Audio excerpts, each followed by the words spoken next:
I'm Paul Levinson, and welcome to Light On, Light Through, episode 362, my review of Bosch Legacy, season 2, episodes 7 through 10. And it was really a superb quartet of concluding episodes of the second season of Bosch Legacy, put up a few weeks ago on Amazon Prime Video. Every single one of these episodes had masterful dialogue, riveting action, and a mix of surprise and satisfaction that comes from seeing characters behave as you ultimately expect, all of which typify Bosch at its best, which this second season of Legacy certainly is, as I've been saying all along. Now, here are some of the highlights for me, and of course, here also is an advisory for some spoilers ahead. Though I've tried to talk about these episodes in generalities, just in case anyone listening to this hasn't yet seen these episodes. Point 1. Maddie saves Harry, literally just as Harry saved her at the beginning of this season, albeit in very different circumstances. This provides complementary bookends at the start and end of this season, and it allows Maddie to get even closer to her father as a result. But one of the fundamental, seemingly invaluable principles of this series and these characters is the two can't be happy together at the end, however close they may have become. Whatever demons Maddie may be able to overcome in her relationship with her father, which means everything to her, he'll always do or will have always done. Unfortunately, something that can and maybe does undermine that father and daughter unity. The relationship is so deep and so important to both of them that I guess it can never be broken, certainly not permanently. But you can depend on Harry. He always can and will put their relationship to the test, especially when he acts and reacts to protect his daughter, whom he loves more than life itself.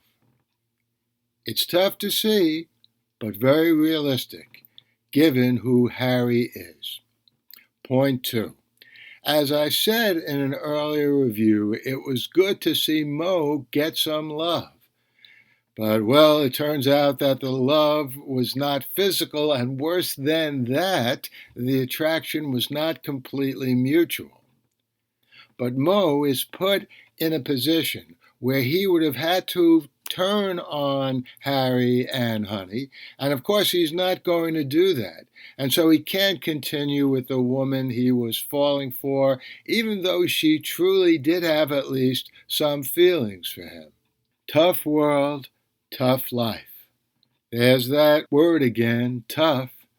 And this is true for just about all the main characters in this series.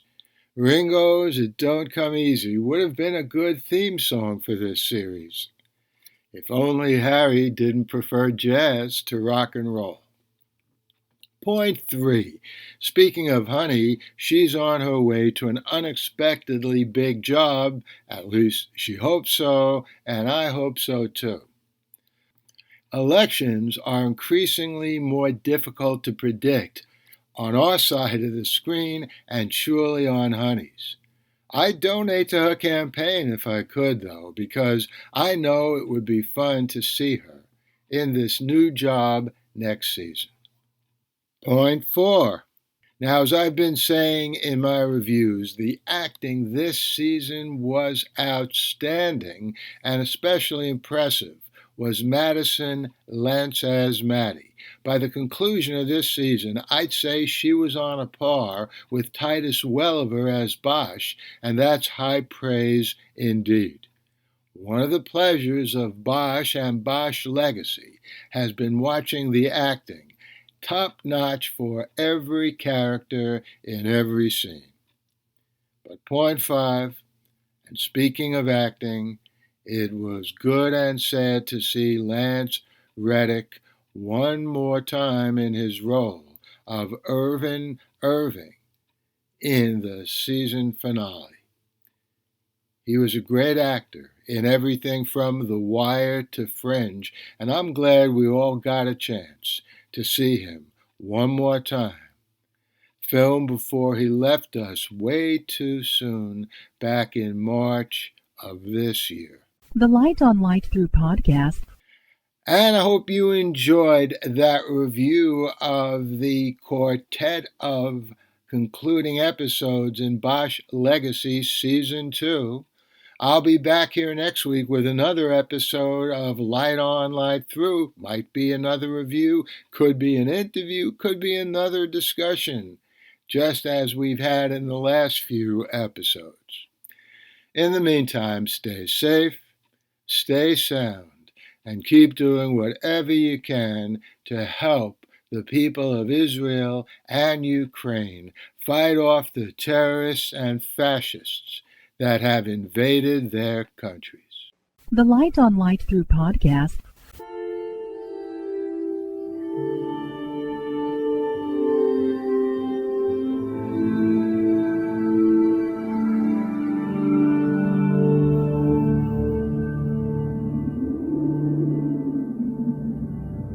Athens, 2042 AD.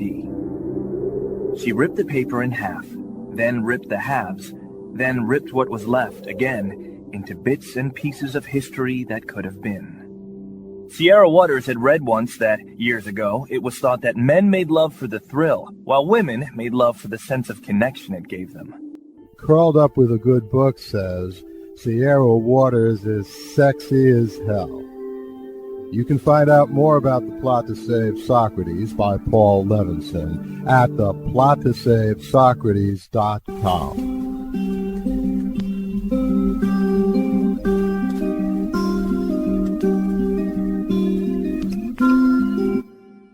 Paul Levinson spills code about an ancient biotech war raging on in secret for centuries.